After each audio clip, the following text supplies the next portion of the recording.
ఇది లేదు. అట్లానే కర్ణాటకలో అక్రమ కట్టడాలు కడుతున్నారు కాబట్టి శ్రీశైలం దాటి కిందకి నీళ్లు రాని పరిస్థితి అది ఉంది. ఇప్పుడు నాగార్జున సాగర్ కానీ కృష్ణా డెల్టా కానీ, కృష్ణా డెల్టాలో 13 లక్షల ఎకరాలుంటే నిన్న మొన్నటి వరకు నాట్లు అసలు సాగలేదండి ఈ సంవత్సరం. వెంకటేశ్వర గారు, కాబట్టి ఇది మీరు చెయ్యాలి, ఇది చేస్తే ఆ రైతుల ఆత్మహత్యలు ఆగుతాయి అనుకున్నవేమిటి, ప్రభుత్వం చెయ్యనిది అదే నేను ఒక్క నిమిషం అది చెప్తాను.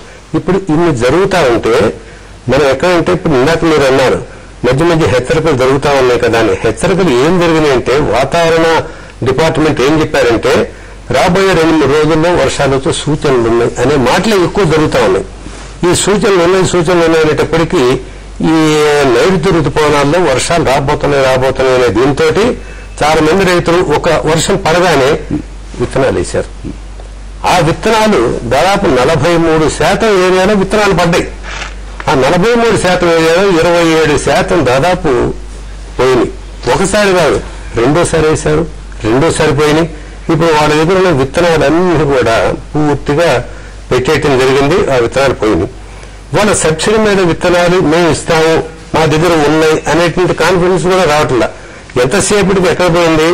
కందిపప్పు రేటు పెరిగింది కాబట్టి కందులు మేము 4.5 లక్షల హెక్టార్లలో కాదు, మేము మిగతా కాదు ఏవైనా ఇస్తాం అనేటువంటిది పోయింది.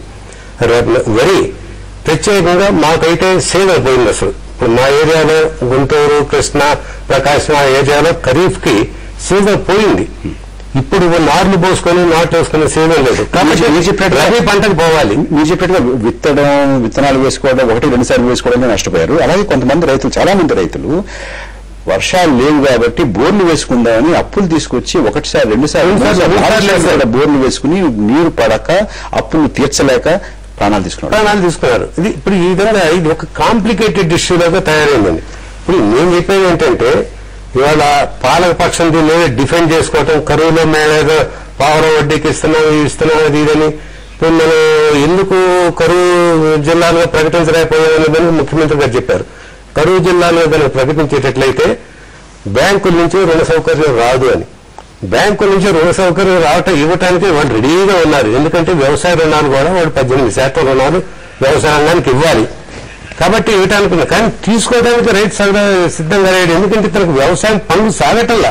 ఈ కరువు జిల్లాలుగా ప్రకటించడం ముత్యంరెడ్డి గారు, కరువు జిల్లాలుగా ప్రకటించడం రైతుల ప్రయోజనాల కోసమే ప్రకటించట్లేదని మీరు చెప్తున్నారు, రాష్ట్ర ప్రభుత్వం చెప్తోంది. కానీ దేశంలో 10 రాష్ట్రాల్లో కరువు ప్రాంతాలు, కరువు జిల్లాలు వారు కోల్పోయేది ఏమిటి, మన అదనంగా తెచ్చుకునేది ఏమిటి? కోల్పోవడం ముఖ్యమంత్రి గారు మొన్ననే స్టేట్మెంట్ ఇచ్చినప్పుడు మేము కరువు జిల్లాలో కరువుగా ప్రకటించమని కాదు, రెవెన్యూ రికార్డు ప్రకారం ఈ జిల్లాలో ఎంత వర్షపాతం ఉన్నదో వర్షపాతం ప్రకారం ఈ జిల్లాలో కరువు ఉన్నప్పుడు మరి పెద్ద వెంకటేశ్వర గారు చెప్పినట్టు, ఉమారెడ్డి వెంకటేశ్వర గారు చెప్పినట్టు ఒక 2 జిల్లాలు తప్ప అన్ని జిల్లాలు ఉన్నాయని గవర్నమెంట్ ఒప్పుకుంటుంది. గవర్నమెంట్ ఒప్పుకొని డిక్లేర్ చేస్తామని చెప్తున్నారు. డౌట్ గా మాట్లాడిన తర్వాత ఇప్పుడు డిక్లేర్ చేస్తామంటారు కానీ గవర్నమెంట్ ప్రత్యామ్నాయ ఏర్పాటు చేయకుండా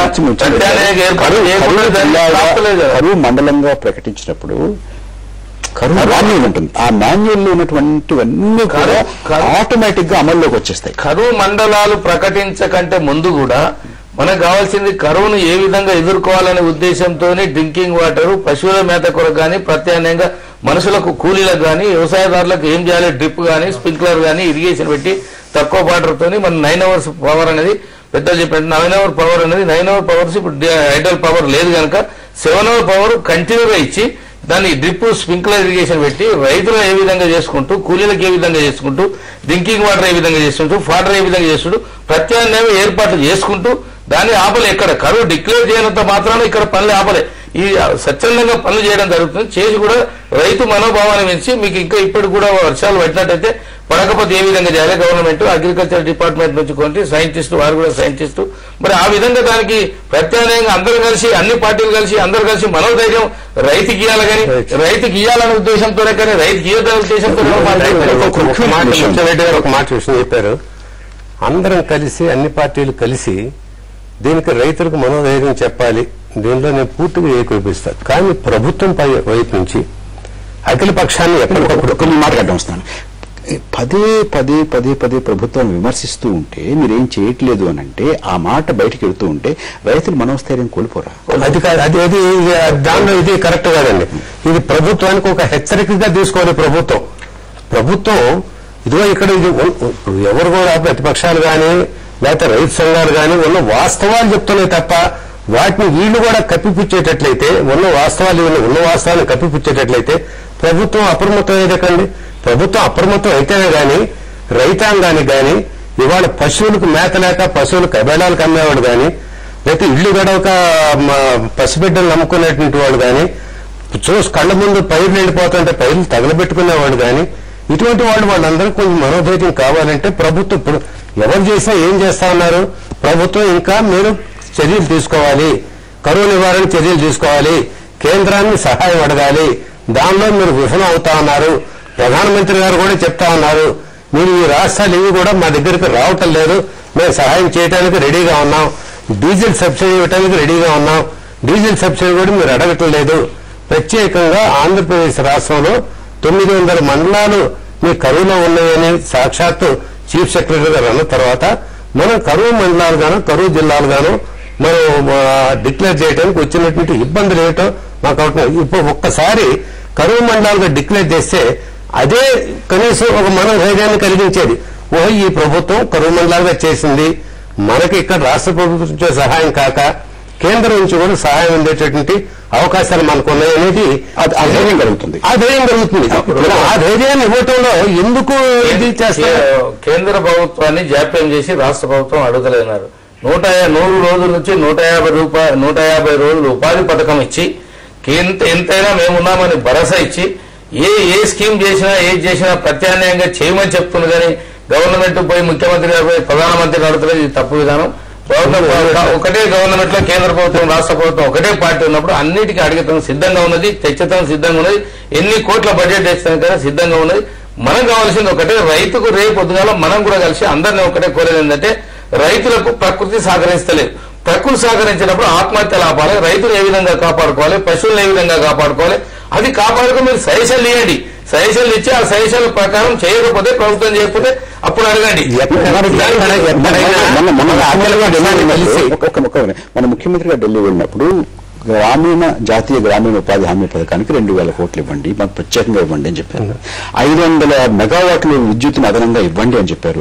కావలసిన అన్ని అడుగుతున్నారు. కానీ అది మీరు ఎందుకు స్వీకరించలేకపోతున్నారు? దాన్ని తిరిగి రైతుల్లో ఇదిగో ఈ ప్రభుత్వం ఇది చేస్తోంది, ధైర్యంగా ఉండండి అని మీరు కూడా ఎందుకు చెప్పలేకపోతున్నారు? నువ్వు చెప్పలేకపోతున్నావు అంటే గత 5 సంవత్సరాల్లో 12 సార్లు కరువు గాని వరదలు గాని సైక్లోన్లు గాని ఇవన్నీ వచ్చినాయండి. ఈ 12 సార్లు అడిగినప్పుడు 15,560 కోట్లు సహాయం కావాలని అడిగారు. ఇది 5 సంవత్సరాలు 12 సార్లు ఇవన్నీ వస్తే ఈ నేచురల్ కెలామిటీస్ 15,560 కోట్లు కావాలని రాష్ట్ర ప్రభుత్వం నుంచి కేంద్ర ప్రభుత్వానికి ప్రతిపాదన పోయి ఇచ్చింది 440 కోట్లు. అంటే అడగటానికి ఇచ్చేదానికి చాలా వ్యత్యాసం ఉంది. మీకు నమ్మకం కలగట్లేదు. ఒకే ప్రభుత్వం ఉంది. ఇక్కడ కాంగ్రెస్ లెడ్ గవర్నమెంట్ ఉంది, అక్కడ కాంగ్రెస్ లెడ్ గవర్నమెంట్ ఉంది. కానీ ఇచ్చిన దానికి అడిగేదానికి చాలా ఇది ఉంది. అంటే మేము అడిగాం కాబట్టి వాళ్ళు అడిగారు కాబట్టి మనకు వస్తుంది అనేది కాదు, ఏం వచ్చిందనేదే ఇక్కడ రైతులకు మీరు అడుగుతున్నారు. అడిగినట్టుగా రావడం లేదు, విశ్వాసం కలగట్లేదు. విశ్వాసం కలగటం లేదంటే మీరు ఏ మద్దతు కింద ఆగినాయి? Drinking water ఆగిందా? ఉపాధి హామీ ఆగిందా? దృష్టి తీసుకొచ్చి కేంద్ర ప్రభుత్వంలో మీరు అడగలేదు, డబ్బులు తీసుకురాలేదు. ఏ ప్రభుత్వంలో చేసే పనులలో ఇప్పుడు రైతు కూలీలకు కానీ, ఏ డ్రింకింగ్ వాటర్ కానీ, పవర్ కానీ, ఎక్కడ కానీ కరువు సంబంధించిన పనులలో మీకు ఎక్కడైనా డబ్బు కొరత కనబడ్డదా? ఎక్కడైనా బిల్స్ ఆపినారా? పని ఆపినారా? బోర్సు డ్రిల్ చేసిన ఆపినారా? ట్రాన్స్పోర్టేషన్ ఆపినారా? మరి కరువు కావాల్సిన నిత్యావసర వస్తువులు కందిపప్పు కొరకు కూడా ప్రయత్నం చేసి, రైస్ కొరకు కూడా ప్రయత్నం చేసి, విజిలెన్స్ దాడులు చేసి ఇవన్నీ చేస్తాం. దానికి కందులో కూడా పప్పు ఇప్పుడు అయితే ఇంకా సీజన్ కూడా వారు సైంటిస్టు ఉమారెడ్డి వెంకటేశ్వర సెప్టెంబర్ దాకా చేస్తే రూపాయలు పర్ క్వింటాల్ పెంచడం జరిగింది. ఇంకొక విషయం ముందు ఉంచాలి ముచ్చన్నరెడ్డి గారు, మీరు జాతీయ గ్రామీణ ఉపాధి హామీ పథకాన్ని విస్తృతంగా చేస్తా ఉంటున్నారు, 150 రోజులు పెంచుతామని అంటున్నారు, 2,000 కోట్ల అదనంగా అడిగామని అంటున్నారు. ఇది సమస్యకు పరిష్కారం అవుతుంది? మీరు అది సమస్యకు పరిష్కారం ముచ్చన్నరెడ్డి గారు, అది గ్రామాల్లో ఉన్నటువంటి వ్యవసాయ కూలీలకి ఉపాధి కోల్పోతే వ్యవసాయ కూలీలకు ఉపాధి. కానీ ఇవాళ అప్పుల్లో చిక్కుకున్నది, ఆత్మహత్యలు చేసుకునేటటువంటి పరిస్థితిలో ఉన్నటువంటిది, ఆత్మహత్యలు చేసుకుంటున్నటువంటిది రైతులు. వాళ్ళని జాతీయ గ్రామీణ ఉపాధి హామీ పథకంలో కూలీగా పనిచేయమంటారు. దానికి ఇంత క్రితము 16,000 కోట్లకి మన రాష్ట్రంలో రైతు రుణాలని మాఫీ చేయడం జరిగింది. రైతు రుణాలు ఎవరికి మాఫీ కాలేదు, 5,000 రూపాయలు ఇవ్వడం జరిగింది. 1 year కూడా కాలేదు. 1 year కానప్పుడు ఇప్పుడు కూడా ఇంకా 2.5 months అయింది. ఇప్పుడు కరువు వచ్చి ఇప్పటి వరకు జూన్, జూలై నైరుతి ఋతుపానం వరకు ఇప్పటికి 2 నెలలు అయింది. దానికి ప్రత్యామ్నాయంగా మొన్న ఇచ్చిన తర్వాత ఇప్పుడు ఇవన్నీ మెజర్స్ తీసుకొని ఏ విధంగా చేయాలని ఆలోచన, సజెషన్స్ వాళ్ళు ఇచ్చినా ఇవ్వకున్నా ప్రభుత్వం ఈ సజెషన్లతో రైతులను కాపాడాలి, రైతుల ఆత్మహత్యలు తగ్గియాలనే ఉద్దేశంతో ఇవన్నీ మనోధైర్యం నింపడానికి ఈ స్కీమ్లన్నీ తయారు చేసి అక్కడ మనకి ఎక్కువ సమయం లేదు. వెంకటేశ్వర మనకి ఎక్కువ సమయం లేదు. రైతులకి ఆత్మహత్యలు చేసుకోకుండా ధైర్యంగా ఉండాలంటే మీరేం చేస్తారు? ప్రభుత్వాన్ని ఏం చేయమంటారు క్లుప్తంగా? ఇప్పుడు మేము చెప్పేదల్లా మేము గవర్నమెంట్కి ఒకటేనండి. మేము ముందు నుంచి చెప్తాము, ఇప్పుడు చెప్తాం. మీరు ఎప్పటికప్పుడు అఖిల పక్షాన్ని, అన్ని రాజకీయ పార్టీల్ని, రైతు సంఘాన్ని కాన్ఫిడెన్స్ లో తీసుకొని ఏ రోజుకు ఆ రోజు ఇదిగో పరిస్థితులు ఇది, ఏమి చేద్దామనేటువంటి చర్చలు ఈ రోజు వరకు అఖిల పక్షంతో చేయలేదండి. తారీఖు మొన్న అసెంబ్లీలో అడిగితే 22వ తారీఖు మేము తీసుకెళ్ళడానికి సిద్ధంగా ఉన్నామనేది ఇప్పుడు తప్ప, ఏది చేతులు కాలిన తర్వాత ఆకులు పట్టుకోవడానికి ప్రయత్నం చేయటం తప్ప ముందు నుంచి ఇదిగో ఈ సంవత్సరం ఈ విధంగా ఉండే పరిస్థితులు ఉన్నాయి, ఏం చేయాలని. రెండోదండి ఒక్క విషయం, గతంలో ఆ రైతులు ఆత్మహత్య చేసినప్పుడు ఒక హెల్ప్ లైన్ అని ప్రభుత్వం డిక్లేర్ చేసిందండి. ఏమైందండి ఆ హెల్ప్ లైన్? ఎవరైనా మీ దగ్గరకు వచ్చి లేకపోతే మీకు ఫోన్ చేసి మా పరిస్థితి ఇట్లా ఉన్నాయని అడిగిన దాఖలాలు ఏమైనా ఉన్నాయా? ఎందుకంటే ఒక పథకం అనౌన్స్ చేయటం, దానికి ఒక లాజికల్ కంక్లూజన్ లేకపోయేయడంతో రైతుల ఆత్మహత్య అది సరిపోతా ఉంది. మీ దగ్గర ఇవాళ ప్రత్యామ్నాయ పంటలు, మనం ఇంకొక 6 నిమిషాలు ముగించుకోవాలి. మీరు దీర్ఘకాలం పంటలు లేని సమయంలో ఇవాళ తక్కువ రోజులు పంటలు వేసుకోవాల్సి విత్తనాలు ఎక్కడ ఉన్నాయండి? ముత్యంరెడ్డి గారు, మీరు ఆత్మహత్యలు చేసుకోవాల్సిన అవసరం లేదు, మేము ఉన్నాము అనేటువంటి భరోసా గట్టిగా ఇవ్వడానికి మీరు ఏం చేయగలరు? మేము రైతులకు ఆత్మహత్య చేసుకోక 3 men కమిటీ కూడా వేయడం జరిగింది. జేడీ గారితో కమిటీ వేసి, ఆ కమిటీ కూడా హెల్ప్ లైన్ చేయలేదంటారు. దాన్ని చేసి రైతులకు కావాల్సింది మనోధైర్యం చెప్పడానికి, వ్యవసాయానికి కావాల్సిన సంబంధించి సాగునీరు, తాగునీరు, దానికి పవర్ ఏ విధంగా చేయాలి, దానికి సబ్సిడీ మీద చర్చ కూడా చేస్తున్నాం. ముత్యంరెడ్డి గారు, ఉమ్మడి వెంకటేశ్వర గారు మా ప్రాంగణానికి వచ్చి మీ విలువైన అభిప్రాయాలు మాకు తెలియజేసినందుకు ధన్యవాదాలు. నమస్తే.